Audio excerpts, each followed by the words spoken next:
Guys Baahubali के बाद से प्रभास के कैरियर में काफ़ी उतार चढ़ाव आए हैं। वैसे बहुत लोग का मानना है कि कैरियर उतना स्टेबल नहीं रहा बाहुबली के बाद, लेकिन जब से सलार आई तब से प्रभास का वो जो चार्म है वो वापस लौट आया। हालांकि प्रभास की हर मूवी अच्छा कमाई करती है, लेकिन सुपरहिट बाहुबली के बाद शायद सलार थी जो इतना कमाई कर पाई, ऑडियंस को ऐसा लगता है। अब बात करें अगर हम लोग आदि पुरुष की, तो ऑडियंस को मूवी पसंद नहीं आई थी, तब भी वो कमाई करके चली गई थी।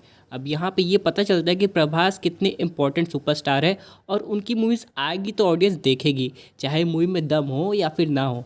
उसी तरह दोस्तों आज की डेट में प्रभास की ऐसी कुछ ऐसी मूवीज़ आने वाली है जो कि ऑडियंस को बहुत पसंद आ सकती है और शायद नहीं भी।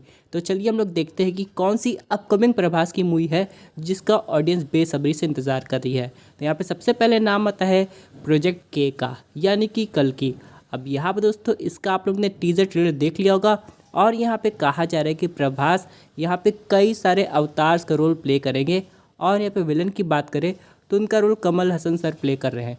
बात करें यहाँ पे बाकी के एक्टर्स की, तो यहाँ पे अमिताभ बच्चन, दीपिका पादुकोण जैसे स्टार्स हैं जो कि यहाँ पे अलग अलग चीज़ों का रोल प्ले करने वाले। सबसे इम्पोर्टेंट बात यह है इस मूवी पे चिरंजीवियों पे काफ़ी ध्यान दिया जाएगा और हर चिरंजीवी हम लोग को दिखाई देंगे। यहाँ तक कि कहा जा रहा है कि हनुमान जी भी हम लोग को इस मूवी में दिखाई देने वाले हैं और यहाँ पे अभी तक एक्टर्स कंफर्म नहीं हुए हैं। हालांकि इस प्रोजेक्ट को ऑडियंस देखना तो चाहती है, लेकिन इस प्रोजेक्ट का एक नहीं बल्कि कई पार्ट्स आने वाला है, जिसके लिए ऑडियंस को सबसे पहले पार्ट 1 देख के समझना पड़ेगा कि आखिरकार इस मूवी में कितना ज़्यादा पोटेंशियल है और क्या ये एक नए सिनेमैटिक यूनिवर्स की शुरुआत करने वाली है। ये सब तो आने वाला वक्त बताएगा। लेकिन हाँ, बात करें इस मूवी की थीम की, तो ये थीम तो काफ़ी यूनिक लग रही है और ऑडियंस को बेहद पसंद आने वाली है।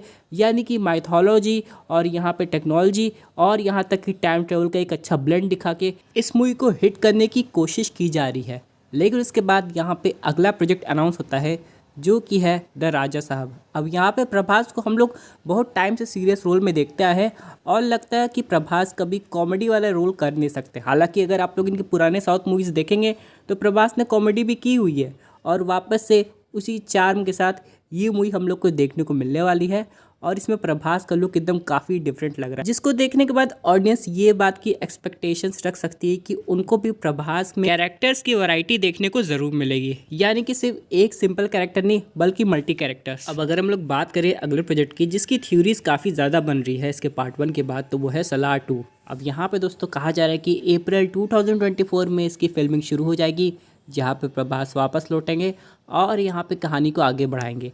लेकिन सबसे इंपॉर्टेंट बात इस मूवी की ये है कि यहाँ पे कुछ और ऐसे नए कैरेक्टर्स का इन्वॉल्वमेंट होने वाला है जिससे इस मूवी की हाइप डबल नहीं बल्कि ट्रिपल हो सकती है। अब जैसे कि जो इनके फैंस है ये दो टाइप की थ्योरी बना रहे हैं और इन दोनों के बीच में बहुत बड़ी डिबेट चल रही है। थ्योरी नंबर 1 है कि जो धारा के पिता है उनका रोल यहाँ पे यश करेंगे, यानी कि जो हम लोग को KGF मूवी में दिखाई दिए है।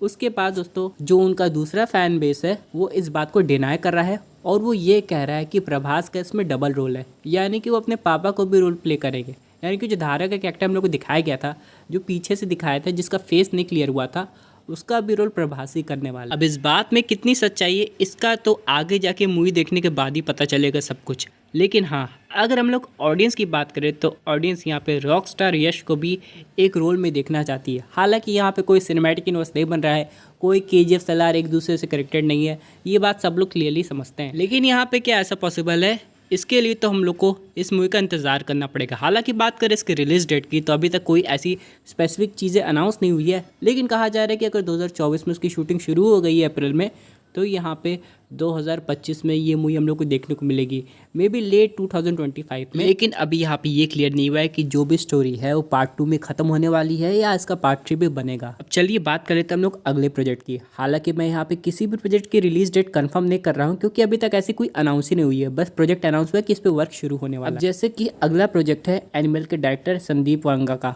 जो कि है स्प्राइट। अब यहाँ पे प्रभास एक कॉप का रोल निभा रहे हैं, लेकिन यहाँ पे ऑडियंस को इस बात की क्यूरियोसिटी है कि यहाँ पे प्रभास की जो ये मूवी है क्या ये एनिमल मूवी से कनेक्ट होने वाली है, क्योंकि यहाँ पे भी एक बहुत बड़ा सिनेमैटिक यूनिवर्स बनने वाला है और इस मूवी से ऑडियंस को काफ़ी उम्मीदें हैं। ज़रा सोचिए, एनिमल, उसके बाद एनिमल पार्क हम लोग को देखने को मिलेगी, लेकिन उससे पहले शायद उसके बीच में ही हम लोग को ये मूवी देखने को मिल जाए जिस पर अभी वर्क शुरू होने वाला है।